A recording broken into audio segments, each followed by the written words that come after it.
दोस्तों आज के इस वीडियो में हम लोग ये सीखेंगे कि हमको जो गिरते हुए स्टॉक्स है, जो बिल्कुल बढ़ नहीं रहे थे, अंडर परफॉर्म स्टॉक्स थे, उनमें से भी हम कैसे मंथली रेगुलर इनकम जनरेट कर सकते हैं। स्टॉक्स चाहे गिरता रहे, स्टॉक्स चाहे बढ़ता रहे, स्टॉक्स चाहे रेंज बाउंड रहे, हम उसके बाद भी उसमें से रेगुलर इनकम कैसे जनरेट कर पाएंगे वो हम इस स्ट्रेटेजी में सीखेंगे। दोस्तों देखिए, मैं ज्यादा टाइम वेस्ट नहीं करूंगा, डायरेक्टली मैं स्क्रीन पे चलता हूं।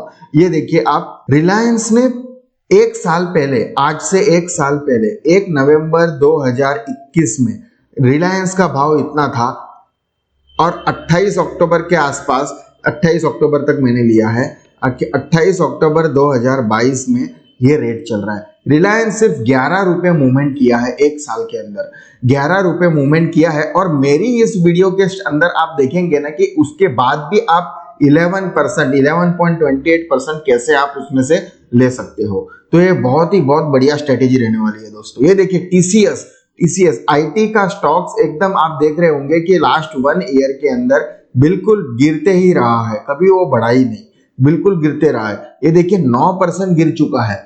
अगर आप आईटी के अंदर आज से एक साल पहले आपने इन्वेस्ट किया होता तो आज आप 9% लॉस में रहते। उसके बाद भी आप देखिए, हमने इस स्ट्रेटेजी के हिसाब से 10.3% रिटर्न करके बताया। -9% से लेके हम +10% हम रिटर्न ये स्ट्रेटेजी के द्वारा हम लेंगे। सेम थिंग इन्फोसिस में भी, ये भी 11% डाउन गया था एक साल के अंदर, हमने उसके अंदर 11% रिटर्न किया। आईसीआईसीआई बैंक 12% बढ़ा है, उसमें भी हमने फिर भी 12% लिया। हिंदुस्तान यूनिलीवर में 5% था, हमने 10% रिटर्न किया है स्ट्रेटेजी में। एसबीआई 10% बढ़ा है, हमने 22% लिया है। एचडीएफसी देखिए दोस्तों, -17% है। हमारा एक साल पहले का रेट है 2887 और अभी 2400 चल रहा है। इतना 500 रुपया नीचे गिर गया है। अगर आप एक साल पहले होते तो आज 17% आपको लॉस में रहना होता, लेकिन उसके बावजूद आप इस स्ट्रेटेजी से हम 22% मुनाफा ले रहे हैं दोस्तों। बजाज फाइनेंस 5% गिर चुका है, लेकिन हम 25% हम उसमें मुनाफा दिखाएंगे। एयरटेल 14% बढ़ गया है, हम 11% ले रहे हैं। एचडीएफसी बैंक 9% गिर चुका है, हम यहाँ पे 19.6% आपको मैं इसमें ये स्ट्रेटेजी के अंदर बताऊंगा कि कैसे आप इसको, इस मुनाफे को आप ले सकते हैं। देखिए दोस्तों, इसमें क्या है ना, एक तो सबसे पहले रूल दो ही रूल है। एक पहला रूल है कि आप लार्ज कैप स्टॉक्स ढूंढने के और टॉप 10 ले लो। टॉप 10 पे मैंने बैक टेस्ट भी किया है दोस्तों, मैं एकदम प्रूफ के साथ आपको बताऊंगा। और दूसरा रूल है कि वो सारे एफएनओ में लिस्टेड होने चाहिए। जैसे कोई सपोज कोई स्टॉक्स है आज टॉप 10 में होगा, लेकिन वो एफएनओ में लिस्टेड नहीं है, तो वो स्टॉक्स को हम कंसीडर नहीं करेंगे। हमें ये दोनों कंडीशन फुलफिल होनी चाहिए। ये एक वीवैप बेस्ड स्ट्रेटेजी रहेगी दोस्तों। तो वीवैप कैसे ढूंढना है वो मैं पहले आपको बता देता हूं, बहुत ही ध्यान से सुनना दोस्तों, बिल्कुल स्किप मत करना। आपको एनएससी की वेबसाइट पे जाना है और यहाँ पे उसका रिलायंस लिख देना है। यहाँ पे सर्च में जाके रिलायंस इंडस्ट्रीज आ गया इन इक्विटी, तो इसका आप ये देखना, यहाँ पे ये रहा वीवैप। ये देखिए ये वीवैप है। ये वीवैप आपको कब देखना है ना, ये वीवैप आपको हमेशा 3 बजे से लेके 3 से 3:15 बजे तक देखने का वीवैप। यहाँ पे जैसे जैसे आपका मार्केट ऐसा ऊपर नीचे जाते रहेगा, वीवैप चेंज होते रहेगा। यहाँ पे ये वेबसाइट पे जाके आपको उस टाइम का वीवैप आपको दिख जाएगा। अभी देखिए मैं एक्सेल में वापस जाऊं तो हमको क्या करना है, वीवैप वहां से ढूंढ लेने का है। वीवैप हमने एनएससी की वेबसाइट से ले लिया। आपको क्या करना है ना दोस्तों, इसमें एज्यूम बाइंग करना है। बाइंग एक्चुअल में बाइंग नहीं करना है, एज्यूम करके बाइंग करना है। आपको सोचना है कि मैंने ये बाय कर लिया। आपको ऐसा सोचना है कि मैंने उस दिन, आपको क्या करना है, 3 से 3:15 बजे आप अपना वेबसाइट ओपन कर लो, एनएससी की वेबसाइट ओपन कर लो। आपने कोई स्टॉक चुन लिया, सपोज है आपका एचडीएफसी, आपने एचडीएफसी फाइंड कर लिया, तो अभी उसके अंदर आप एचडीएफसी एनएससी की वेबसाइट पे टाइप करके उसका वीवैप प्राइस देख लो 3 से 3:15 बजे। 3 से 3:15 बजे अगर आपका ये वीवैप है, आपका डे वन पे जो भी वीवैप होगा उस दिन आप वो प्राइस पे आप उसको बाय लगा दो। नोटेशन क्वांटिटी एक ही करना है। देखो मैं आपको बता देता हूं यहाँ पे, ये देखिए दोस्तों, हमने 1 नवंबर से मैंने बैक टेस्ट किया हुआ है। 1 नवंबर को उसका वीवैप आपको 3 से 3:15 बजे तक देखने का। 3 से 3:15 बजे जो भी वीवैप चल रहा होगा ना, वो आपने यहाँ पे लिख दिया। 2880 और उस समय की क्लोजिंग प्राइस तो आपको है ना 3:30 बजे के बाद दिखेगी।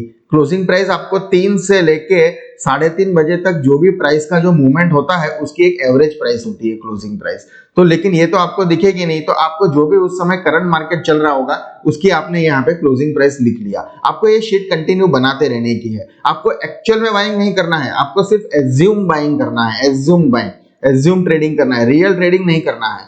कैसे करना का है वो पूरा एकदम विस्तार से देखेंगे हम। तो आपने वीवैप उस समय चल रहा है 28880, अभी आपने इस पे बाइंग कर ली, कितनी क्वांटिटी, एक शेयर। आपने मान लिया कि आपने एक शेयर खरीद लिया, उस दिन एक शेयर खरीद लेना है। टोटल इन्वेस्टमेंट कितना हो गया, एक शेयर आपने खरीदा है 28880, तो टोटल इन्वेस्टमेंट कितना हो गया, एवरेज प्राइस मेरी 28880 हो गई और वैल्यू एट क्लोज उस समय क्लोजिंग अगर 2887 एक्चुअल प्राइस, वीवैप और एक्चुअल प्राइस में जो डिफरेंस होता है, तो जो एक्चुअल प्राइस चल रही है वो 2887.95 है, तो आपका वैल्यू कितना हो गया 288795 और परसेंटेज ये मैंने यहाँ पे फॉर्मूला लगाई, आप देख लेना 0.26%। ये शीट में आपको डिस्क्रिप्शन बॉक्स में डाल दूंगा दोस्तों। 0.26 PNL परसेंटेज हो रहा है अभी। ये सब एज्यूम बाइंग है, आपको सिर्फ सोचना है कि मैंने एक शेयर बाय किया होता तो क्या होता। अभी 2 तारीख को आपको फिर से 3 बजे 3:15 बजे आ जाने का है मार्केट पे, NSE की वेबसाइट पे। वहां पे आपका जो भी वीवैप होगा उस प्राइस पे आपने एक और शेयर बाय कर लिया। एक तो पहले बाय था, तो टोटल बाय आपके टोटल 2 हो गए। एक पहले बाय किया था +1, दूसरे दिन एक एक शेयर बाय करते जाने का, 2 हो गए। तो आपका टोटल इन्वेस्टमेंट कितना हो गया, आपने इस प्राइस पे बाय किया है तो इसके अंदर इतना एक और शेयर का प्राइस ऐड कर दिया तो ये रुपीस आ गया। एवरेज प्राइस क्या हो गई आपकी, ये प्राइस प्लस ये प्राइस, दोनों का एवरेज इतना आ गया। टोटल आपका वैल्यू कितना हो गया, आपकी क्लोजिंग 2900 चल रही है, इतना आ गया, ये आ गया। तो ऐसे करते करते आपको तीसरे दिन फिर से एक शेयर बाय करो, चौथे दिन फिर से एक शेयर बाय करो, फिर एक एक बाय करते जाओ। ऐसे करके 20-22 ट्रेड होते हैं ट्रेडिंग के। तो उस दिन आपको हर दिन एक एक ट्रेड बाय करते जाना है। आपको ये एक्सपायरी तक आपको देखने का है। हर फ्यूचर एंड ऑप्शन की एक्सपायरी होती है कि last Thursday of every month, ये सब आपको पता होगा दोस्तों। तो ये मैंने क्या किया है ना, 25 नवंबर को थर्सडे है तो उस दिन की एक्सपायरी है, तो उस दिन तक हमने 17 शेयर बाय किए, इतना अमाउंट हमने इन्वेस्ट किया और इतनी मेरी वैल्यू है। तो मेरे को यहाँ पे देखिए, अगर मैंने बाय किया होता तो मेरे को 3% प्लस होता, 1% प्लस होता। उस दिन मैं बाय करते जा रहा हूँ, कंटिन्यू बाय करते जा रहा हूँ और क्वांटिटी मेरी 17 हो गई और बाद में लास्ट में मंथ के एंड में मेरे को -1.88% रिटर्न है। अभी देखिए दोस्तों, इसमें आपको फिर से आपको क्या करना है, नेक्स्ट मंथ की एक्सपायरी आपको इस मंथ में आपका हो गया। अभी आपको नेक्स्ट मंथ में भी ये चार्ट वैसे ही बनाना है कि आपको फिर से 1 मंथ से चालू करने का, नेक्स्ट फ्राइडे से, मतलब जो एक्सपायरी डेट खत्म हो गया उसके बाद जो न्यू सीरीज स्टार्ट होती है, न्यू सीरीज स्टार्ट होने के बाद भी आपको ये 1 2 3 फिर से आपको ऐसे बनाते जाना है। सेम वीवैप पे बाय करना है, उतना इन्वेस्टमेंट ऐड हो गया और ये परसेंटेज आपके इस तरह से बनते जाने के।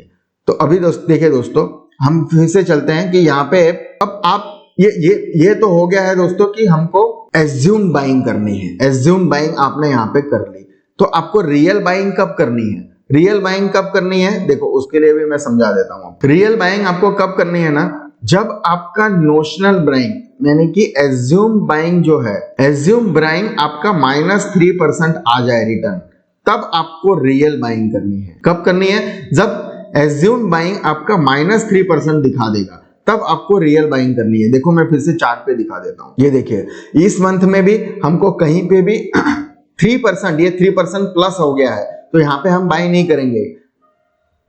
जहां पे हमको जब ये एज्यूम बाइंग हमारा जब 3% आ जाए तब बाय करना है। ये यहाँ पे आ चुका, यहाँ पे देखिए 5% गिर चुका है, 5% गिर गया है, मतलब कि यहाँ पे हमको इस दिन मैंने ये प्राइस बाय कर लिया। आपको उस दिन 3-3:15 बजे आके ने ऑर्डर लगा देने का, किस प्राइस पे, जो भी मार्केट प्राइस चल रही होगी। 2617.35 है, हो सकता है कि उस समय मैंने थोड़ा सा ज्यादा ले लिया, 2618 रुपीज पे आपने बाय कर लिए। आपने 20,000 लगाया, 20,000 का इन्वेस्टमेंट आप कर रहे हो, सपोज अप्रोक्सीमेटली आप 10,000 भी कर सकते हो, 15,000 भी कर सकते हो, जो भी आपकी अपनी कैपेसिटी के हिसाब से है। तो आपने अगर 20,000 इन्वेस्टमेंट कर दिया 2618 पे, तो आपको 8 शेयर मिलेंगे, 7.63 मिलेंगे। तो मैंने उसको राउंड अप करके 8 शेयर बाय कर लिए, टोटल इन्वेस्टमेंट आपका 8 इंटू दिस इतना रुपीज हो गया। अभी आपकी एवरेज प्राइस कितनी है, 2618 पे आपने बाय किया है। वैल्यू कितनी है, जब क्लोजिंग हो गया मार्केट तब 2617.35 था, तो आपका ये वैल्यू इतना वैल्यू है और आपका रिटर्न इतना हो गया है। अब आपको नेक्स्ट बाइंग कब करने की, देखिए पहला बाइंग आपने जब ये इसके अंदर हमारा यहाँ पे जब 3% आ जाए, -3 टू -6% जब आ जाए तब फर्स्ट बाइंग कर दो। उसके बाद -6 टू -9% जब हो जाए तब दूसरा भी लॉट बाय कर दो। -9 टू -12% हो जाए तब थर्ड लॉट बाय कर दो। -12 टू -15 हो जाए तब फोर्थ बाय कर दो। जनरली ऐसा कभी आएगा नहीं दोस्तों, स्टॉक बहुत तो 9% तक एक महीने के अंदर गिर सकता है, उससे बाद आपको वो गिरेगा भी नहीं। तो हमको एक महीने के अंदर कम से कम आपको 2 या 3 आने चाहिए बाइंग्स। तो इसको हम देख लेते हैं यहाँ पे कितना आया है। तो ये देखिए अभी आपका हमने क्या लिया था, -3 टू -6% में हमने ये पहला बाइंग हमने कर लिया। उसके बाद -6 टू -9% में आपको फिर से बाय करना है, तो ये आ गया -6 टू -9 के अंदर आ गया है, -6 के ऊपर चले गया है। तो हमको सेकंड फिर से हमने 3:15 बजे गए दूसरे दिन, हमको फिर से उस दिन 7.8 शेयर यानी कि 8 शेयर मिल गए। 8 पहले थे, 16 हो गए, टोटल आपका इन्वेस्टमेंट 41,000 हो गया और आपका क्लोजिंग प्राइस अभी 2585 है। सॉरी, ये आपकी एवरेज प्राइस आपकी 2585 हो गई, क्योंकि 2618 पे भी खरीदी करी और 2551 पे करी, तो उसका एवरेज 2585 हो गया। अभी इसमें आपको इतना इन्वेस्टमेंट हो गया टोटल वैल्यू, क्योंकि आपका ये 2550 इंटू 16 इतनी आपकी वैल्यू हो गई। आपको अभी भी आप माइनस में चल रहे हो, आपका पीएनएल ग्राफ बताएगा माइनस में। अभी आपको ऐसे ये कंटिन्यू ऐसे करते जाना है। कब तक, ये देखिए यहाँ पे आपके इस दिन 16 तब तक देखना है आपको कि अगला आपका कब आता है। फिर अभी 6 to 9 का स्लैब बाकी है, तो 6 to 9 तो आया नहीं। यहाँ पे हमारा पहला बाइंग था -3 टू -6, -6 टू -9 हो गया। अब -9 टू -12 वाला बाइंग देखने का है हमको, तो ऐसा तो कभी हुआ नहीं है। तो ये हमारा नोशनल बाइंग में आपको देखते रहना है, खाली चार्ट बनाना है और रियल बाइंग तब तक करते रहने की आपको। तो यहाँ पे अभी आप देख लेंगे, ये देखो आपका टारगेट आपको क्या रखने का है ना, टारगेट आपको रखने का 6%। जब आपका यहाँ पे 6% आ जाए उस दिन आपको स्टॉक को एग्जिट कर देने का। यहाँ पे देखिए आपने 16 शेयर हो गए, आपका ये इधर फिर से आपको, लेकिन ये कंटिन्यू अपने 1 2 3 आपको ऐसे बनाते रहने का है, क्योंकि अगर -3% आता है तो हमको फिर से बाय करना रहेगा। तो यहाँ पे आपका 6.64% आ गया। इस दिन क्लोजिंग आपकी, जो आपको 3-3:15 बजे तक वेट करना है दोस्तों, उसी समय पे आपको एग्जिट करने का। दिन भर में मार्केट इधर उधर मूवमेंट करेगा, लेकिन 3-3:15 बजे आपको एग्जिट कर दो। 6.64 यानी कि 2744 रुपीज आपको मिल गए। अब देखिए, अब फिर से हमने ये चार्ट तो कंटिन्यू बना रहे हैं। यहाँ पे इस मंथ में ये एक्सपायरी खत्म हो गई, नेक्स्ट एक्सपायरी का यहाँ पे आ गया, एक एक 2 बना दिया आपने। और यहाँ पे -3% कहाँ पे आ रहा है, ये आ गया 3 to 6, -3 टू -6 में आ गया। तो ये परसेंटेज में यहाँ पे हमने बाय कर लिया।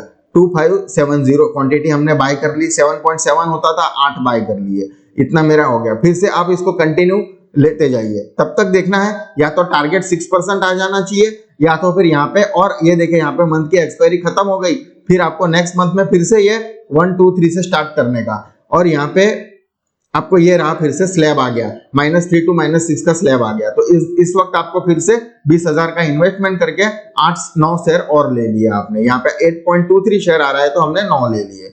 अभी यहाँ पे ये फिर से हमारा इधर माइनस में जा रहा है। आपको फिर देखिए यहाँ पे 6 to 9 में आ गया ये स्लॉट। फिर से आपका नोशनल बाइंग में जो हिसाब से बता रहा है ना, एज्यूम बाइंग के अंदर आपका यहाँ पे फिर से डाउन गया शेयर, तो आपने फिर से यहाँ पे बाय कर लिया। आपका ये एवरेज होते जाएगा दोस्तों। देखिए आपके पहले 2429 पे खरीदा, 2297 पे खरीदा। अभी आपका ये यहाँ पे तब तक वेट करना है जब तक आपका टारगेट अचीव नहीं हो जाता है। 6% का टारगेट रखने का हमें। यहाँ पे आपका मंथ खत्म हो गया, फिर ये नेक्स्ट मंथ स्टार्ट हो गया है, फरवरी का सीरीज स्टार्ट हो गई। तो यहाँ पे भी आपने नोशनल बाइंग में आप करते जाना है। फिर आपको 3% मिल चुका है, तो आपने यहाँ पे ऐड किया इधर, और आपने 9 शेयर ऐड कर दिए, 9 शेयर ऐड किए यहाँ पे। और ये देखिए यहाँ पे आपने कंटिन्यू करते जाए। फिर ये वापस आपका 6 to 9 के अंदर फिर से आपको इस मंथ में बाइंग आ गई, तो यहाँ पे आपने इधर आपने फिर से इसमें बाइंग कर दी और आपने 10 शेयर और बाय कर दिए, क्योंकि 9.43 का हमने 45 शेयर लिया, 10 शेयर और बाय कर लिया। आपको तब तक रुकना है, घबराना नहीं है दोस्तों। देखिए लॉस होते रहेगा, -8.9 आपको दिखेगा, लेकिन ये स्ट्रेटेजी में मैं आपको बताया ना स्टार्टिंग में कि इसमें अपन करके दिखाएंगे। यहाँ पे देखिए एक दिन यहाँ पे आपका सीधा 15% निकल गया, ये HDFC सीधा 2680 क्लोज हुआ उस दिन। कभी आप देख लेना चार्ट पे, 4 अप्रैल को 2680.05 पे क्लोज हो गया। तो ये हो गया हमारा 15,000 का इस दिन प्रॉफिट हो गया हमको। फिर से आपको वापस इधर नेक्स्ट सीरीज स्टार्ट हो गई है, -3 जहां पे आएगा, -3 to -6, तो आपने फिर से बाय किया, 9 शेयर बाय कर लिए। इतना पैसा आपने देखिए 1,40,000 1,04,000 लगा आपका, और मोटा मोटी 1,05,000 लगा, और आपको 15% 15,000 लेके आप बाहर निकल गए पैसे। फिर से आप वो पैसा आपका सेविंग बैंक में पड़ा हुआ है और आपने फिर से एंट्री किया, फिर ये देखिए यहाँ पे 6 to 9 में आ गए तो इधर एक एंट्री किया, 9 to 12 में आ गए, इधर एक एंट्री किया। आप एंट्री करते जाना है, अमाउंट आपका इन्वेस्ट होते जाएगा, धीरे धीरे इन्वेस्ट होगा, सारा साथ में नहीं इन्वेस्ट होगा। बीच में देखिए दोस्तों ये 434 आपको इस दिन डिविडेंड भी मिला। यहाँ पे आपको 15 रुपया डिविडेंड मिला है, 15.5 रुपया डिविडेंड दिया। आपके पास 28 शेयर थे तो आपको उसका डिविडेंड भी 434 रुपया मिल गया आपको, ये भी एक बेनिफिट है इसके अंदर। फिर आपका ये नेक्स्ट मंथ की सीरीज में वापस 3% आ गया तो हमने फिर से एंट्री किया। ये एंट्री करते जाओ जब तक टारगेट नहीं आता है। आपको यहाँ पे देखने का है कि कहीं ना कहीं हमको बाइंग और मिल रही है क्या, 3 to 6। अभी इस मंथ में हमको देखना है, यहाँ पे मेरे को मिला 3 to 6, तो इधर मैंने बाइंग करी। हमको टारगेट भी देखना है कि देखो यहाँ पे 5.26% हमारा पहुंच गया था, लेकिन हमने एग्जिट नहीं किया। क्यों? क्योंकि मेरा टारगेट 6% है, तो हमने यहाँ पे एंट्री नहीं किया। फिर यहाँ पे वापस इसी मंथ में हमको वापस 6 to 9 में स्लैब में मिल गया, तो हमने और एंट्री कर दिए 10 शेयर, तो 58 शेयर्स हो गए। धीरे धीरे ऐसे शेयर्स आपको इन्वेस्टमेंट करते रहने के, 20-20 हजार का आपका इन्वेस्टमेंट होते रहेगा आपका। देखिए यहाँ पे इस मंथ में आपको कहीं पे भी टारगेट नहीं मिला है, ये तो बढ़ रहा है मतलब कि हमारा भी यहाँ पे शेयर देखिए 4%, 7% यहाँ पे हमारा इस दिन एग्जिट हो गया दोस्तों। 58 शेयर्स हमको 7% मिल गए, क्योंकि आपने क्लोजिंग पे एग्जिट करना है 3 से 3:15 बजे।